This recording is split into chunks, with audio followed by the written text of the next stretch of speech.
So here are my hiking shoes that I use for long distance backpacking, wilderness backpacking that is. And I'm also going to do a long-term review of my Lems. I figured if I'm going to be doing a long-term review of my Lems and talk about how and why I use them, I might as well have the other shoes that I use for backpacking as a comparison, the pros and the cons and my preferences. So yeah, let's get down to it. Now, I've been using these for a few years now, and I recently have retired them. Now, that's retired from wilderness backpacking. I'm going to be using them for just day-to-day stuff, like for work and around the city and all that, because they've held up pretty well. However, the inside, might as well just show you now, get that out of the way. It's the inside that has worn down. And that's why I've since retired them, but I like them so much that I'm actually going to be getting another pair. That's my plan, is to buy another pair so I can use another pair of Lems Boulder Boots in the spring and the fall when they really shine. And then in the summer I'll be using one of these two pairs of shoes. We'll talk about that soon. But now, I don't know how well the camera can see in here. It's kind of dark in there, but hold on, let me get up and so the sunlight can come in. There we go. So as you can see, there's a piece of duct tape in there. And the reason why I put a piece of duct tape, I did that actually out in the field this was in the spring when I finally put a hole in the fabric there. So I wore a hole in the fabric, and these are actually the insoles that came with the Lems, but I actually took them out. I was using them without the insoles, and it's something I kind of regret, though I found them to be more comfortable without. And there's nothing wrong with these insoles, I just prefer to have it be as minimalist as possible. But I took them out, and yeah, eventually I did wear a hole in that fabric, and then I started to get hot spots on there, but before I could get blisters, I put some duct tape on there, and it was good enough to get me home. Then when I got home, I found the insoles that I'd taken out, and I put them back in. So yeah, I'm going to be, as I said before, I'm going to be continue to get good use out of these boots. Very comfortable, lightweight shoes. I don't want to repeat myself too much from my initial review. If you haven't seen my initial review on these Lems, I'll put a link in the description. You can check that out. But all in all, I really like these boots. They're almost everything I want for hiking.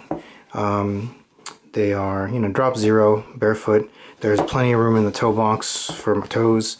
They're warm, and that's a pro during some seasons, like in the spring and the fall. They're not quite warm enough to use in the winter.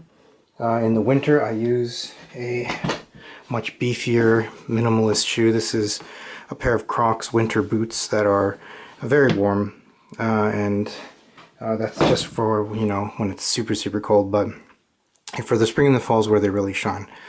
In the summer, I use them in the summer, and I put up with just having sweatier feet. But then I decided to, in the summer, go with one of these two options, and I'll explain why. Now, for me, one of the most important things for me to use a high-top pair of minimalist shoes for hiking is so I can use some gaiters with them. These are my Mountain Laurel Designs gaiters, my even gaiters, and I really love these things. I've had these for several years now, and they're still holding up pretty well. They're still quite serviceable, still really good. And one of the main reasons why I use gaiters is because of ticks. I don't want ticks, and I noticed that since adding gaiters to my hiking game, I've gotten far, far, far less ticks than before. And on top of that, there are other benefits to using gaiters. There's, if you're hiking in the rain, it does give a small bump of warmth. It keeps debris out. That's probably, I would say, my another top priority is keeping debris out of the shoe. Now, obviously, it's much more difficult, and it's not really practical to wear these gaiters with low-top shoes. However, there are some things that have changed in my hiking kind of the trails that I've been following.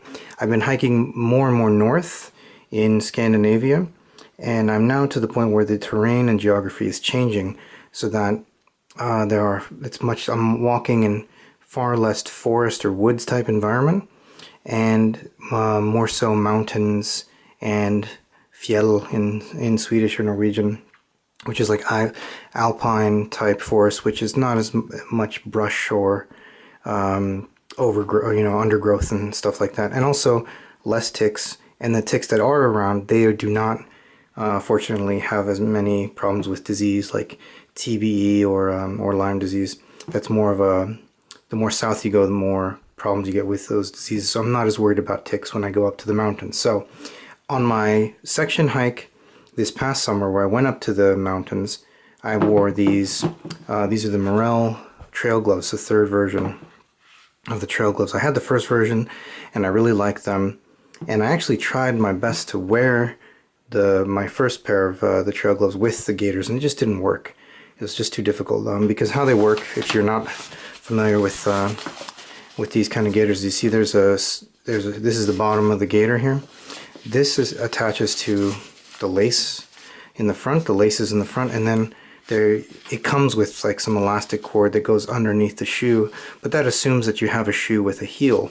If you're wearing a minimalist shoe, obviously you don't really have that, especially in the case of like, you know, these shoes here, the Chucks, which if you've seen my videos before, here's the bottom of the Lems in case I didn't showcase that. And yeah, not really a heel. But if you're using a high top shoe, it mitigates the problem because it doesn't really need to be strapped to the bottom of the shoe, because there's enough, you know, leeway with the high top that, you know, it works fine because the top strap keeps it on your leg and you're good to go. Now, the Chucks. As I was saying before, if you've seen my videos in the past, if you looked at my gear breakdowns or, you know, clothing breakdowns, I've used Converse All-Stars for hiking. And as I've said in the past, it's a controversial choice. I've gotten some interesting remarks on forums and interesting looks when I'm hiking with them. But they get the job done. They're cheap, they're comfortable. But yes, of course, they're not for everybody. I've been wearing Chucks for quite a long time. I'm in my mid-30s, and I've been wearing them ever since I was, you know, a punk kid in high school. And I was wearing Chucks. So my body's well adapted to them.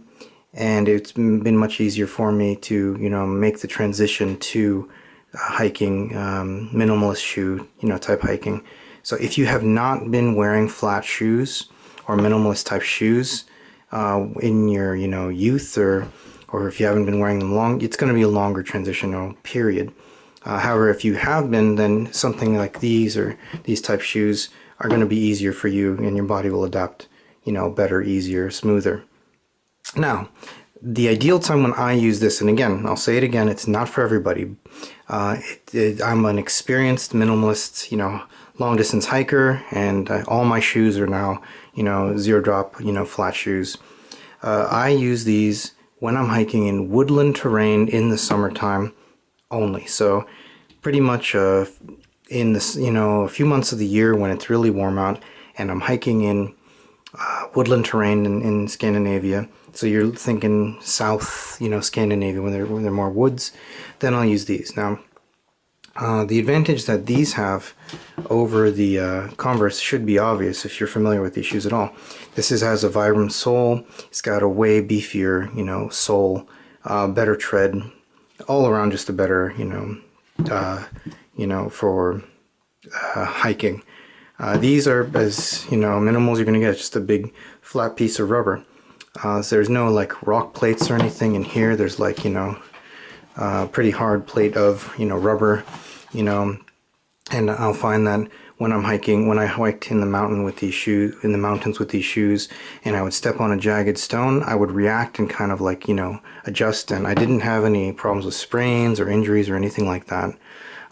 They're a bit banged up because, you know, I was hiking over lots of stones and boulders and such, but I think they have plenty of life in them. They were brand new at the beginning of this summer, but I intend on using these in the mountains because I'm going to continue section hiking the mountains more north in Scandinavia, so that's what I'm going to wear there.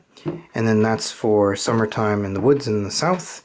And then over here, these are, like I said before, they've since been retired, but I'm going to get a new pair, probably Maybe not the exact same pair, maybe a different color just to spice things up, but I will get a very similar pair of Lems Boulder Boots for use in the spring and the fall, and I'd be comfortable wearing them because I did wear these in the mountains a few years ago and they performed great. And yeah, and also for, you know, woodland use too, because then I can wear them with the gaiters. Alright, so now you know what I use to go hiking. Now you have a long term review for the Lems. I've had a few people asking about that. For example, Pie on the Trail, this one's for you, buddy. I know you'd asked about that. Sorry it took me so long to get around to it. As you know, as you do, you get busy. But yeah, so there you have it. I hope this is helpful. If you're interested in long distance hiking and you're more of traditional type, you know, big heavy hiking boots, kängor på svenska, de stora kängor, the big heavy, that's very, you know, you see that is very common here in Scandinavia. You see most people are wearing the big heavy leather boots. Consider, you know, alternatives. I'm much happier, more comfortable. I have less knee and hip, you know, soreness and issues since switching completely many years ago to all minimalist type sneakers. And then you have other advantages. These are just less material to get soaked, especially these, which breathe really well, right? So if and when they will get wet, and they will get wet eventually from the inside or the out, these dry very quick. You put these in the sun for, you know, an hour, they're going to be dry, or you just continue hiking and the heat of your own feet will, you know, dry them out, so long as you're not sloshing through a swamp or whatever. Same with the Chucks, you know, the canvas on the outside, it's pretty thin. It's going to dry out, you know. There's just not that much fabric to saturate, so there's going to be less water to dry out. These take a little bit longer to dry out, but still, it's not so bad. And especially when you combine with a gaiter, so then it's protected so it's not as wet. Yeah, in the spring and the fall. Alright, yes, thanks for watching. Again, hope this is helpful or interesting. And yeah, happy trails out there. Goodbye.